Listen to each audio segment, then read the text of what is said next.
Let's see, that looks like everything's going pretty well there. And give it a second to make certain everybody's getting this. And hey, presto, there we are. Okay. I'm Chief Meteorologist Austen Onek. You're watching Weather Overtime, News 12's exclusive video weather blog, keeping you updated as to what's going on. It is Friday night. It is rather on the warm side out there. As of the time we record this, we've got some showers and thunderstorms moving through, and we'll see again the potential for all that leaving the area as we get into very early Saturday morning. The rest of the weekend actually looks pretty good at this point. Back into next week, the top possibility of some more showers, and showers of a different type this weekend. Again, if you've been tuning in over the last several days, you've heard us talk about the Lyrid meteor shower going on and how you can participate as a citizen scientist. We'll talk more about that coming up here in just a little bit. Questions, concerns, complaints, if you must, drop me a line at aonek@wdef.com. That's AONEK at wdef.com. We'd love to hear from you. Or again, head to our website at wdef.com/weather to find out more. For today, no rainfall, at least as of the time we're recording this, just prior to 10 p.m. Eastern, but we are needing the rainfall, about an inch or so behind for the month and almost an inch and a half behind for the entire year, so definitely could use that rain. Very close to where we should be on the temperatures for the entire day. Yesterday came within 3 of a record high, not so today. That record has stood since 1987. A little breezy today, but not quite as breezy as it has been over the course of the last couple of days out there. Our West Shore home weather window picture of the day, thanking Cecilia Ball for a view of the waters around Chickamauga Lake from Booker T. Washington State Park. Again, a beautiful day. A few clouds around when this picture was taken. A lot of sailboats out on the water. Beautiful conditions, and not seeing a problem again for tonight either, outside of just a few storms. Want to send your picture in to get on the weather wall? Please do so. We'll post it to our social media pages. That's Facebook, Twitter, and Instagram if you'd like to see more at these locations. Again, give us an indication of what you were looking at. You don't have to leave your name if you don't want to, but please leave us something to tell everybody about. If it's a great picture, that's wonderful, but with no context, it kind of flattens the impact. So again, give us an update on that when you can, or just send it to us at pictures@wdef.com. We'd love to have them so we can show them to everybody out there.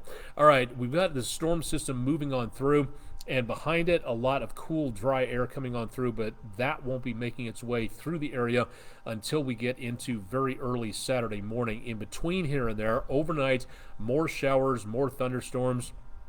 Not seeing a potential of anything in the way of severe weather. So again, good news on that. Titan radar looking at the most active stuff, and again, we're talking about right before 10 p.m. for this evening, right to the west of the News 12 viewing area. Crossville, Cookville, I-40, all the way down into parts of central Alabama around Birmingham. But we're not picking up anything that shows a lot of lift and energy creating severe weather, so good news on that. We will continue again to see the potential for these rain showers continue into tomorrow morning. So for right now, it doesn't really look all that terrible, but again, definitely something to watch out for if you are going to be driving. As of just before 10 p.m., the main line right to the west of the Chattanooga area, and there's a decent amount of lightning out there, but so far we're just not getting any indication of anything going on in the way of severe weather purposes for right now. That moving into DeKalb and western Jackson counties in Alabama, moving toward the Hamilton County area. That'll continue through the next couple of hours, and again, more chances of showers and thunderstorms overnight, but not seeing any major concern for right now. And again, if you're just tuning in and watching this and maybe it's early on Saturday morning, check what's going on our website, wdef.com/weather. You can get our radar through there. You can see our forecast graphics. You can get our written forecast. That's again available on that forecast page there as well. So check the time frame here, because when we record this, weather may be a lot different than when you're checking in possibly very early on Saturday morning. So just keep that in mind to make sure that you're getting the most accurate weather information out there. Travel for this evening, not really a problem. CHI Memorial Stadium camera. Traffic moving along pretty well. Again, dry interstate conditions out there at the 24-75 split. Likewise to around the area of Lee Point. Traffic on 153 and 64. Decently busy for a Friday night. A lot of people out and about with the weather being so fine, very dry, and very much on the mild side out there. So not doing too bad, and not quite as dusty visibly as we saw last night, but there is still a decent amount of haze in the air over downtown Chattanooga. So we do have, again, a little bit of a concern with air quality. Looking at temperatures, not bad, but for the next 24 hours, shower and thunderstorm chances will be wrapping up by about early tomorrow morning. And then tomorrow afternoon, not bad. We'll be getting some pretty cool temperatures overnight as those winds switch out of the northwest and give us, again, a bit of a cool down coming on through. Let's take a look and see what's going on. Again, for the most part, this front is almost right cutting Tennessee in half. Showers and thunderstorms in advance of this. Now, the area of low pressure that's controlling all this has been rolling out of the west and is now up over the Great Lakes. This is where we're going to be seeing the potential of some breezy conditions coming on through as some colder air around Hudson Bay and central Canada makes its way all the way down toward the south and to the east, wrapping around this area of low pressure. So we've got some decent cooling temperatures coming our way. It's just going to take a while to get them all the way down this direction. So for the weekend, cooling off, and into next week, a pretty good resupply of cool air coming on through. And then we see the potential of some more showers heading our direction into next week. We'll check the 7-day forecast in just a little bit. Best potential of rainfall, again, over about the next 6 hours is by the time we record this. Shower and thunderstorm chances leaving the area into tomorrow morning and then getting rid of most of everything through tomorrow afternoon. But it is going to be a very brisk start to the day with temperatures back in the high 40s to around the lower to mid 50s. Going into tomorrow afternoon, beautiful, a few clouds left over, not nearly as warm as it has been back in the lower 70s or so. For overnight, as we reach midnight and as the constellation of Lyra the Harp is right overhead and the meteors coming on through that particular location, not too bad for right now as we see again some cool conditions, maybe some more clouds drifting on through from out west, so hopefully not a major problem for visibility. Most of those should be high thin clouds. By the time we hit dawn patrol Sunday morning, when you have a very dry atmosphere, sometimes the computer gets a little bit over eager when it comes to placing rainfall chances. So very dry weather in behind where that front was, so a minor impulse coming through Sunday afternoon may give us some clouds, but I'm really doubtful about anything involving rainfall coming through. So maybe a speckle of rain here and there if we get enough moisture in the higher levels of the atmosphere, but down toward the surface it's going to be so dry that as that rain descends, it's probably just going to be torn apart and evaporates as it gets a little bit closer to us. So theoretically, maybe some showers back toward Middle Tennessee. Theoretically only. We're just not seeing much of anything else coming on through. For Sunday afternoon, beautiful. Some clouds, kind of a cloud-sun mixture, and highs only back into the lower to mid 60s. So looking at a much cooler scenario than what we've seen over the last few days. Some 25 degrees cooler than what we have seen overall. And then for Monday morning, the chance of some more moisture south of us in a minor disturbance rolling through and some cloud cover for us, but it looks like most of that's going to be going south of us. Rome, Georgia, back toward around DeKalb and Jackson counties in Alabama. That is where you may see the potential of some showers passing on through. And again, that's early Monday morning, about the time the kids head for the bus stop. So please keep it updated on that. We'll have details on your forecast throughout the rest of the weekend.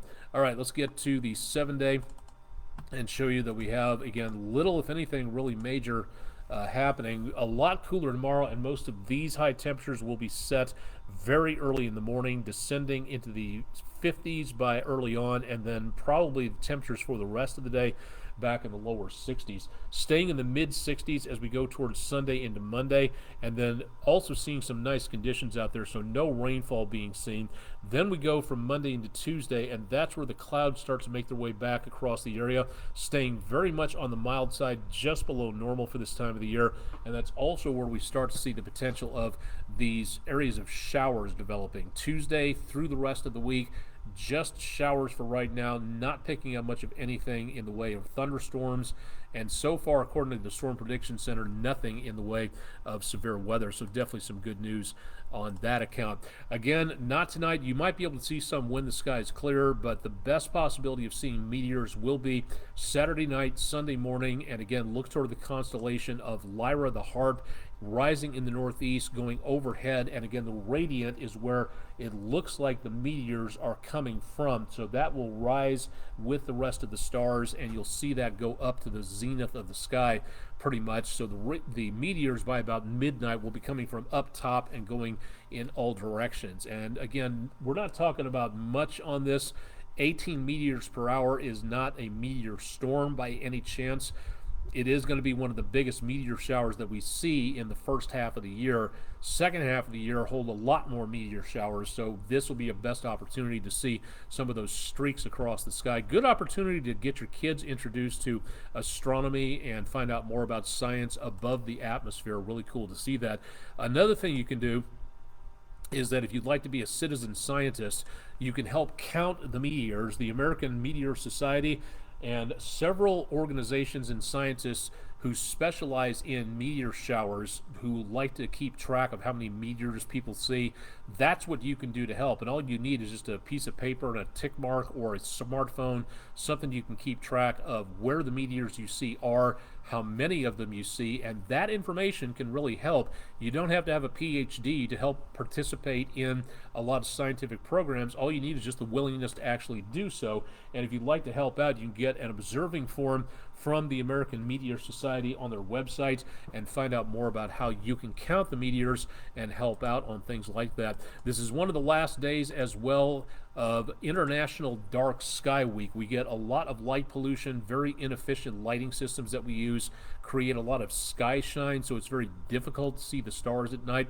If you'd like to help with that and become a dark sky advocate, help people learn about different dark sky sites near to where you happen to be, about light pollution in general that messes up human and other animals sleeping and other patterns that develop in the natural world. You can do all of that. It's really cool to be able to check out. You can go to their website at IDSW, International Dark Sky Week, idsw.darksky.org, and you can find out a bunch of that. Again, that's going to be on my social media pages. Check that out for more information. We try to put as much on there as we possibly can so that we can bring you more scientific details and get you up to date as to what's going on. Again, that's going to be Saturday night into Sunday morning. So again, grab a lawn chair, get a blanket, get some hot chocolate, go outside and look at the meteors. Go stargazing for once in a while. It's a really cool thing to do. It's scientific related. It's a good opportunity, again, to introduce the younger generation to something that is really neat and cool, something that they don't do too often.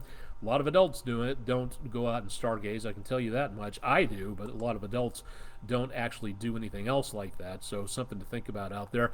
Don't forget also that you can bring us to your classroom if you would like to invite us, and all you have to do is go to the Food City Weather in the Classroom program that's available on our website, wdef.com/weather, and fill out the form to give us an idea as to where you are, when you'd like us to be there, what level your students are that we'll be talking to, any specific subject matter or grade level expectations, anything like that. Fill out the form here and let us know about what's going on, and we may be able to appear at your school out there for right now.